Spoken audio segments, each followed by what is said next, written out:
அவரோட ரெக்கார்ட் அவர் தான் பிரேக் பண்ண முடியுமா சார்? கண்டிப்பாக அவர் தான் முடியும். ஏன்னா அவருடைய டெடிகேஷன், அந்த ஒர்க்கு, இன்னைக்கு வரைக்கும் அந்த டவுன் டு எர்த்தாக இருக்கிறது, தொழில் மேலே உள்ள சின்சியாரிட்டி, இதெல்லாம் வந்து அவர் மேலே 1000 விமர்சனம் இருக்கட்டும் வச்சுக்கோங்க, அதெல்லாம் தனியாக வச்சுட்டு ஒரு நடிகர் ரஜினிகாந்த் தான் அந்த இண்டஸ்ட்ரியில் என்ன எப்படி இருக்கிறாரு, கொடுத்த வேலையை சிறப்பாக செய்கிறாரு. இன்றைக்கி வரைக்கும் ஆக்டிடியூட் காட்டுறதில்ல.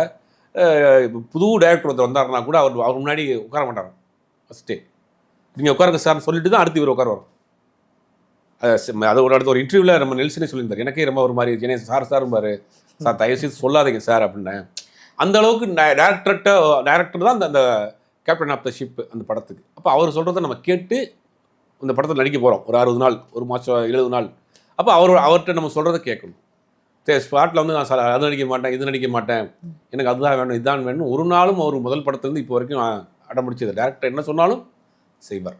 இப்போ உடம்பு சரியில்லாமல் போனால் சார் எனக்கு இதெல்லாம் கொஞ்சம் பார்த்துக்கோங்க சார் அப்படின்னு ரெக்வெஸ்ட்டாக தான் வைப்பார். ஆனால் மற்றபடி டேரக்டர் என்ன சொன்னாலும் ஓகே சார், இந்த டேரக்ட் பேசணும் ஓகே சார் அப்படிங்கிறதுலாம் இன்றைக்கி இருக்கக்கூடிய இளம் ஹீரோஸ் வந்து அவர்கிட்ட கற்றுக்கணும்.